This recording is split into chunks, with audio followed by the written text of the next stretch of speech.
Buat semua orang-orang yang mengadu domba kita, toh ujung-ujungnya juga kena kan? Seperti yang dulu kan, karakter dia memang seperti itu. Kita semua tidak ada masalah, kita berteman masih baik-baik saja. Wah, asisten kali ya, ampun. Ya tunjuk. Waalaikumsalam. Dokter sini dok. Teman, jadi hari ini seharusnya ada jadwal pemeriksaan terhadap saudara tersangka DRL dari penyidik Polres Jakarta Selatan. Ya, tetapi ternyata ada perubahan lawyer. Jadi setelah ditemuin lagi, saudara tersangka DRL tidak ingin memberikan pernyataan kembali karena lawyernya berganti. Jadi akan menggunakan lawyer saudara Aziz. Ya, jadi satu pintu rupanya. Jadi nanti tinggal ditunggu, mungkin nanti teman-teman bisa menanyakan kepada lawyer Bro Aziz kapan jadwal pemeriksaan tersangka DRL untuk laporan doktif dari penyidik Jakarta Selatan yang sudah naik sidik. Ya, begitupun juga dari Polda Jabar. Kemarin juga sempat didatengin oleh penyidik Polda Jabar untuk dilakukan pemeriksaan.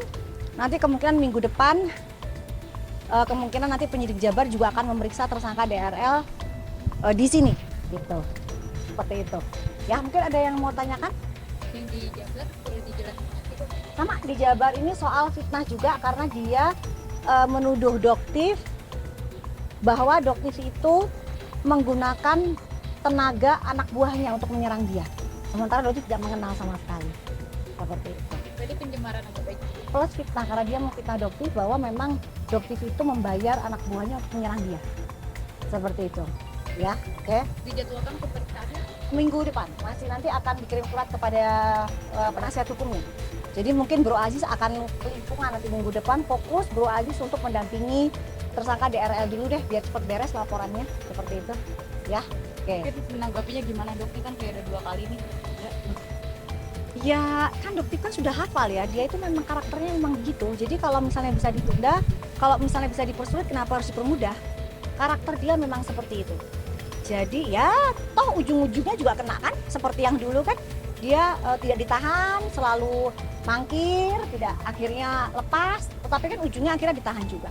Dan sampai sekarang bahkan sudah ada penambahan penahanan 40 hari, tetapi sampai sekarang masih diperiksa ya dugaannya doktif oleh tim dari kejaksaan seperti itu.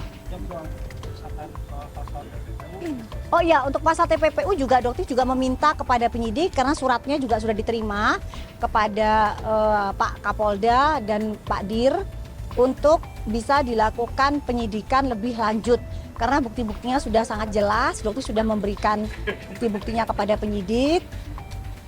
Ia mohon untuk segera ditindaklanjuti seperti itu.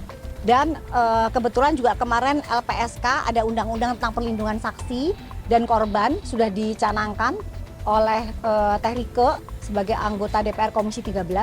Jadi mungkin juga Dokti bersama Teh Rike akan meminta perlindungan dari LPSK karena untuk membongkar TPPU ini resikonya sangat besar. Seperti itu. Ya, resikonya sangat besar. Ya, tapi tetap Dokti memohon teman-teman masyarakat Indonesia untuk membantu Dokti mengungkap ini karena ini sangat besar kerusakannya ke masyarakat yang dirugikan seluruh masyarakat Indonesia. Ya, dugaan TPPU-nya ini sudah mengarah ke bisnis skincare. Ya, jadi bisnis skincare digunakan sebagai salah satu lahan untuk tindak pidana pencucian uang. Dugaannya Dokti seperti itu. Dan tidak cuma di kasus tersangka DRL. Ini melebar ke beberapa owner-owner skincare besar. Ya itu jangan sampai kelewatan. Lanjut aja. Oh, itu si insan kok. Oke. Nah, terus untuk yang pernyataan yang Pak Anus, untuk pernyataan Pak Anus, jadi Doktif tekankan jangan memberikan pernyataan-pernyataan hoax.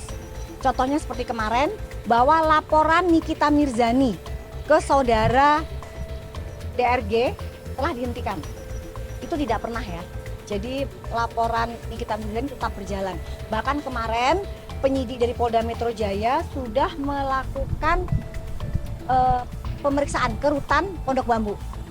Sudah mendatangi rutan Pondok Bambu untuk mendatangi Amin Nikita Mirzani. Dan Dokter juga sempat berbincang-bincang dengan beliau. Alhamdulillah beliau dalam kondisi yang sangat sehat. Ya, jadi Dokter juga tekankan di sini tidak pernah ada masalah dengan Nikita Mirzani. Buat semua orang-orang yang mengadu domba kita dengan Nikita Mirzani, dengan Dr. Oki, kita semua tidak ada masalah. Kita berteman masih baik-baik saja. Seperti itu. Dan untuk SS, untuk persekusi dan pencemaran nama baik dan fitnah yang sudah dilakukan hampir setahun lebih, ini seharusnya dipanggil hari ini di Jakarta Timur. Tetapi Saudara Anus meminta pengunduran, jadwal pengunduran hingga di hari Rabu di Polsek Jakarta Timur. Tetapi untuk pemanggilan di sini, di Cyber Polda Metro Jaya akan dilakukan di hari Selasa, dan itu juga sudah dikonfirm oleh Anus bahwa dia dan kliennya akan datang di hari Selasa minggu depan. Seperti itu. Jadi saya ada laporan dokter. Laporan dokter semua. Tapi kemarin Itu laporannya dia. Nah, itu yang agak juga lucu ya. Jadi ini mungkin ada juga hal-hal yang ingin dokter pertanyakan kepada penyidik. Sejak ditetapkan, Saudara Anus ini kan berkata bahwa laporan SS sudah naik sidik. Nah, ada keanehan prosedur. Kenapa pada saat ditetapkan naik sidik, dokter tidak mendapatkan laporan apapun? Ini sudah ada kesalahan prosedur di sini. Ya, jadi dokter meminta, tolonglah penyidik ini merah putih tegak lurus. Ya, jangan ada dugaan macam-macam, apalagi yang dikatakan bahwa profil WhatsApp-nya dokter itu adalah sesuatu yang bisa diakses secara publik, itu adalah fitnah. Ya, jadi dokter memang memasang di profil WhatsApp itu dalam kondisi private. Jadi tidak bisa dibuka oleh semua orang, kecuali yang tahu nomornya dokter dan dokter simpan kontaknya. Ingat ya, paham ya? Jadi yang hanya tahu nomornya dokter. Ya, sedangkan Undang-Undang ITE berdasarkan peraturan SKB 3 Menteri, ya berdasarkan keputusan Kapolri dan 3 Menteri, Undang-Undang ITE itu baru bisa dikenakan jika sesuatu itu disebarkan dan bisa diakses secara publik.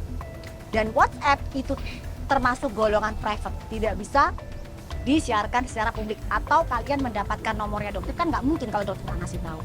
Kalian nggak akan mungkin dong bisa lihat profile picture-nya di WhatsApp-nya dokter kalau kalian tidak tahu nomornya dokter. Ya, gitu. Tapi satu apresiasi dokter kepada SS mengakui bahwa dia memang melaporkan pertama kali ke dokter.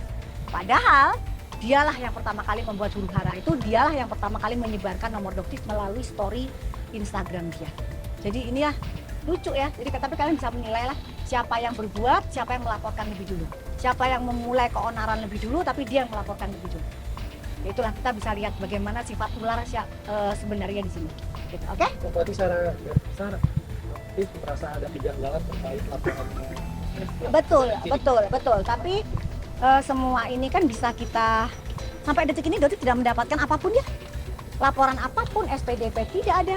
Sedikit pun tidak ada keterangan apapun bahwa memang laporan SS itu sudah naik sidik. Gak ada. Jadi ya dokter katakan di sini jika memang laporannya SS sudah naik sidik, itu dokter katakan sebagai berita hoax. Berita hoax karena tidak ada surat apapun sampai detik ini. Dan seharusnya SPDP itu diberikan 7 hari setelah naik sidik. Jadi di sini sudah ada pelanggaran prosedur. Oke, tapi kita lihat. Oke, udah ya, thank you ya. Kita ketemu lagi Selasa sama Rabu ya.